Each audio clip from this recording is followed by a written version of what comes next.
Attention please.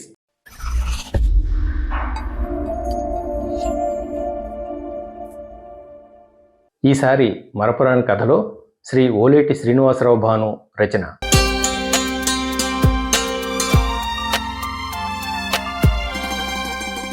అరవై ఏళ్ల క్రితం బెలగాం అగురు వీధిలోని వెంకటరమణమూర్తి కోవెల పల్లకి సేవ అదో వేడుక. ఉభయ నాంచారులతో కలిసి శ్రీనివాస పెరుమాళ్ళు ఊరేగి రావడం ఓ అందమైన జ్ఞాపిక. ఏకాదశి పర్వదినాల్లో చీకటి చిక్కబడగానే కాగడా వెలుగులు తడియారిన సీతాకోక చిలక రెక్కల్లాగా రెపరెపలాడేవి. డోలు సన్నాయిల నడుమ కంచుపిడి గంట కర్ణపుటాల్ని గిలిగింతలు పెట్టేది. కర్పూరం అగరొత్తులు కలగలిసిన గమ్మత్తైన పరిమళం గుప్పుమంటూ గాలిలో గిరికిలు కొడుతుంటే బెలగాం వీధుల్లో స్వామి పల్లకి పరమాత్మను పొదువుకున్న జీవాత్మల ఊరేగేది. అర్చకులు కొండూరి అప్పల నరసింహాచార్యులు విష్ణు సహస్రనామాలు చదువుతూ పల్లకికి ఓ పక్కగా నడిచేవారు. ఒక చేతిలో కాగడ, మరో చేతిలో చమురు సీసాతో అప్పన్న 4 అడుగులు ముందు ఉండేవాడు. ఉండి సీసాను వంచుతూ కాగడా నెత్తిన చమురు చుక్కలు పోస్తూ చల్లారే వెలుగుల్ని ఎగదోసేవాడు. అప్పన్నకి మరో 4 అడుగుల ముందు డోలు సత్తి, సన్నాయి సుబ్బడు నడిచేవాళ్ళు. అల్లంత దూరంలో సన్నాయి మేళం వినగానే దేవుడు వస్తున్నాడు అంటూ వీధుల్లో వాళ్ళు త్వరపడేవారు. అప్పటికప్పుడు పళ్ళెల్లో బియ్యం పోసి ఆరతి కర్పూరం ఊదొత్తులు పెట్టుకుని గుమ్మాలు దిగి వచ్చేవారు. వారి కోసం పల్లకి ఆగినప్పుడల్లా ముందు వెనక కొమ్ములు కాస్తున్న రాముడు, సుబ్బడు పల్లకి బరువును భుజాల మీద నుంచి దించి ఊతకర్రల మీద నిలబెట్టేవాళ్ళు. పళ్ళాలను అందుకున్న అప్పల నరసింహాచార్యులు ఉత్సవమూర్తులకు హారతనిచ్చి భక్తుల తలలపై శటకోపం ఉంచి ప్రసాదంతో పాటు పళ్ళాలని తిరిగి అందజేసేవారు. పల్లకి ముందుకు కదిలేది.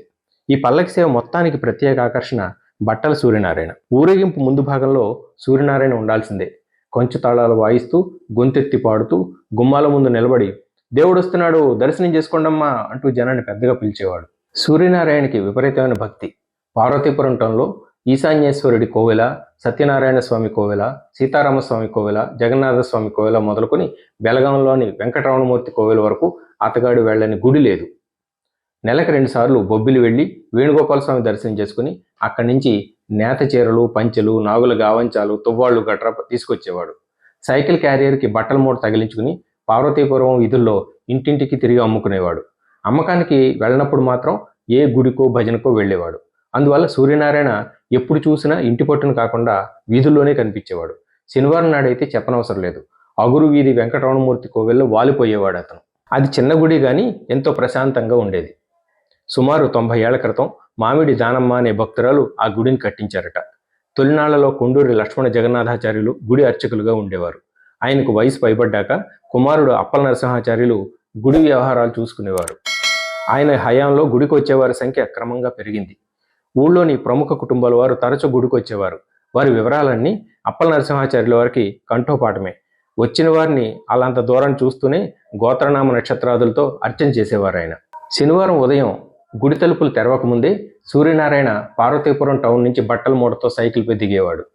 గుడికి ఎదురుగా అప్పల నరసింహాచార్యులు గారి ఇంటి నుంచి పూల సజ్జ తీసుకునేవాడు. ధ్వజస్తంభానికి నమస్కరించి గుడికి ముమ్మార్లు ప్రదక్షిణ చేసి ఈశాన్యం మూల నూతి పక్కనే ఉన్న నందివర్ధనం, కనకాంబరాలు, తులసి దళాలు ఏరి సజ్జలో ఉంచేవాడు. ఆ తర్వాత నూతిలో నీళ్లు తోడి పాదాలు కడుక్కుని ముఖమంటపంలో సిద్ధంగా ఉండేవాడు. అర్చకులు తలుపులు తెరిచే వేళకు సూర్యనారాయణ స్వామివారికి ఎదురుగా గరుడాల్వార్ గూడు పక్కన గోడకు ఆనుకుని బాసింపట్టు వేసుకునేవాడు. 2 చేతులు పైకెత్తి నమస్కరించి కళ్ళు మూసుకుని హరి ఓం కౌసల్య సుప్రజారామ అంటూ కంచుగంట లాంటి గొంతుతో సుప్రభాతం మొదలుపెట్టేవాడు. మైకులో మంత్రాలు వినిపించిన ఆ రోజుల్లో సూర్యనారాయణ చదివే సుప్రభాతం నాయుడు వీధి మలుపు దాకా వినిపించేది. సుప్రభాతం పూర్తి కాగానే సూర్యనారాయణ శ్రీ వెంకటేశ్వర స్తోత్రం అందుకునేవాడు. ఆ వెంటనే శ్రీ వెంకటేశ్వర ప్రపత్తి, శ్రీ వెంకటేశ్వర మంగళాశాసనం కూడా చదివి సర్వైశ్చ పూర్వైరాచార్యై సత్కృతాయాస్తు మంగళం అన్న తర్వాతే గుండె నిండా ఊపిరి తీసుకునేవాడు. సూర్యనారాయణ చదివితే ఎక్కడ అక్షరం పొల్లుపోదు అని అప్పల నరసింహాచార్యుల గారి తండ్రి పెద్ద పూజారి లక్ష్మణ జగన్నాథాచార్యులు గారు మెచ్చుకునేవారు. నీకు తీరిక ఉన్నప్పుడు నా దగ్గరకు రా సూర్యనారాయణ, ముకుందమాల, తిరుప్పావై నేర్పిస్తాను, నీ నోటంట వినసొంపుగా ఉంటాయవి అనేవారాయన. అగురు వీధి కోవెలకు జనం పలచగా వచ్చే రోజుల్లో వచ్చిన ఆ కొద్ది మంది సూర్యనారాయణ భక్తిని మెచ్చుకునేవారు. అతడు స్తోత్రాలు చదివే తీరును చూసి రేడియోలో భక్తిరంజన్ విన్నట్టు ఉంది అనేవాళ్ళు. బట్టల సూర్యనారాయణ ముడుచుకుపోయేవాడు. నాకేటొచ్చండి, 7వ క్లాస్తో బడి ఒగ్గేసి బట్టల వ్యాపారంలోకి వచ్చేసాను, అంతా స్వామివారి దయ అనేవాడు ఎంతో వినయంగా. కొన్నాళ్ళు గడిచాక గుడికి వచ్చే భక్తుల సంఖ్య ఇంకా పెరిగింది. ముఖమంటపం మరీ చిన్నది కావడంతో శనివారాల్లో మరీ కిటకిటలాడేది. దాంతో సూర్యనారాయణ మునుపట్ల సౌకర్యంగా కూర్చుని స్తోత్రాలు చదవడానికి జాగా సరిపోయేది కాదు. అందుచేత లేచి నిలబడేవాడు. అర్చన జరుగుతున్నంతసేపు ఎప్పటిలాగే గొంతెత్తేవాడు. మరికొన్నాళ్ల తర్వాత పరిస్థితులు మారిపోయాయి. గుడికొచ్చిన కొత్త ముఖాలు సూర్యనారాయణ వైపు చూసి ముఖం చిట్లించడం మొదలైంది. అర్చన సమయంలో భక్తుల గోత్రనామాలను అర్చకులు అడిగినప్పుడు ఇబ్బంది ఎదురయ్యేది. సూర్యనారాయణ పెద్ద గొంతు వల్ల భక్తులు చెప్పే గోత్రనామాలు గర్భాలయంలో ఆచార్యులకు వినిపించేవి కావు. కళ్ళు మూసుకుని భక్తి తన్మయత్వంలో మునిగిన సూర్యనారాయణకు ఇది తెలిసేది కాదు. ఆయన గురించి తెలియని కొత్త వాళ్ళు విసుక్కునేవారు. భుజం మీద తట్టి స్వరం తగ్గించమంటూ సూర్యనారాయణ వైపు సైగలు చేసేవారు. ఏమయ్యా, ఇక్కడ నువ్వు ఒక్కడవే భక్తుడువా? నీ భక్తి ఊరందరికీ తెలియాలా? నీ స్తోత్రాలు మనసులో చేసుకో. అవతల పూజారి గారు ఏం చెబుతున్నారో ఏం అడుగుతున్నారో మాకు వినిపించట్లేదు అని మందలించేవారు. సూర్యనారాయణ చిన్నబుచ్చుకునేవాడో లేదో గాని వెర్రి నవ్వు నవ్వేసేవాడు. చెంపలు వేసుకుని మౌనంగా తల దించుకునేవాడు. పెదవులు మాత్రం కదులుతూ ఉండేవి. అలాంటి సందర్భాల్లో ఇటు భక్తులకు సర్ది చెప్పలేక, అటు సూర్యనారాయణ ఏమీ అనలేక అప్పల నరసింహాచార్యులు ఇరకాటంలో పడేవారు. అర్చన ముగించి తీర్థప్రసాదాలు ఇచ్చి త్వరగా పంపించేవారు. ఇలా 2 వారాలు గడిచింది. 3వ వారం ఇలాంటిది జరగకూడదని అప్పల నరసింహాచార్యులు అనుకున్నారు. ఆయనకు సూర్యనారాయణ గురించి బాగా తెలుసు. ఏకాదశి పల్లకి సేవ నాడు తిరువీధిలో భజన పాటలు పాడడం, శనివారం ముఖమంటపంలో సుప్రభాతం బయటకు గట్టిగా చదవడం, ఈ 2 అతగాడు మానుకోలేడు. మానుకోమని చెప్పి ఆ పాపాన్ని ఓ అర్చకుడిగా తను మూట కట్టుకోలేడు. అలాగే గుడికి వచ్చేవారి అభ్యంతరాలను తోసిపుచ్చలేడు. మార్గాంతరం కోసం అప్పల నరసింహాచార్యులు ఆలోచించారు.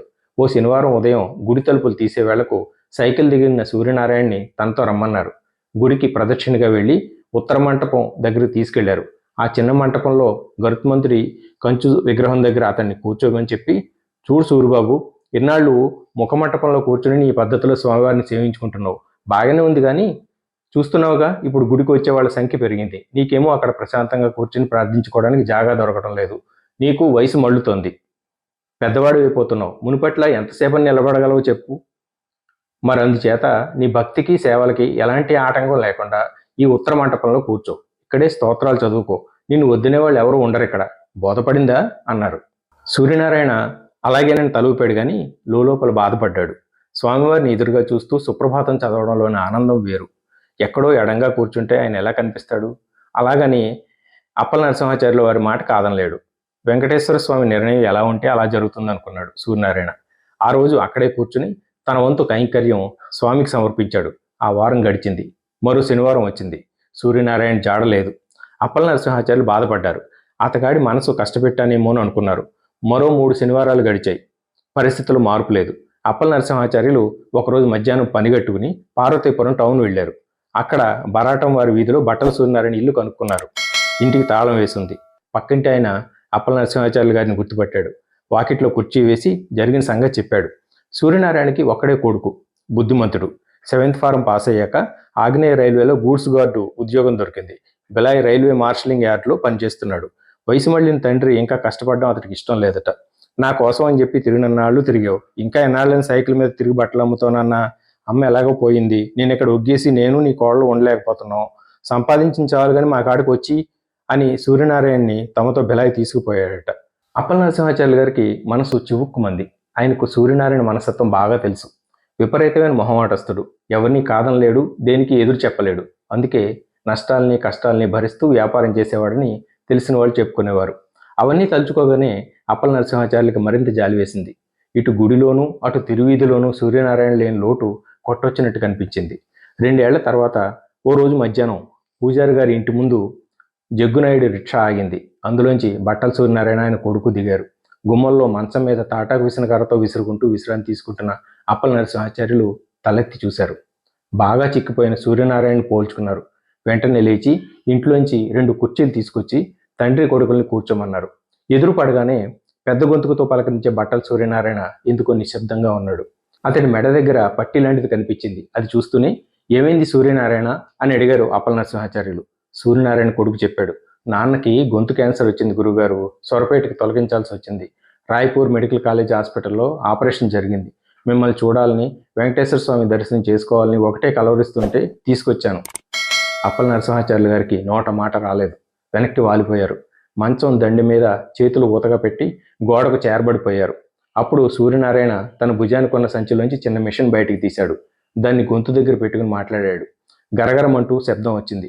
అంతవరకు వెనక్కి చేరబడి ఉన్న అప్పల నరసింహాచార్యులు గారు ముందుకు వంగారు. మిషన్లోంచి వస్తున్న సూర్యనారాయణ మాటల్ని శ్రద్ధగా విని అర్థం చేసుకున్నారు. స్వామివారి దర్శనం చేయించండి గురువుగారు, పెద్ద గొంతుకు పెట్టుకుని స్తోత్రాలు చదివి ఎవరిని ఇబ్బంది పెట్టను. అప్పల నరసింహాచార్యుల వారి హృదయం కరిగిపోయింది. ఏ మూల నుంచో దుఃఖం తోసుకొచ్చింది. మంచం మించి లేచి సూర్యనారాయణను గుండెకు హత్తుకున్నారు ఆయన. మరపురాని కథలో మేలిమి రచనల ప్రసారం కోసం మీ కథలు పంపించాల్సిన చిరునామా balu.attentionplease@gmail.com.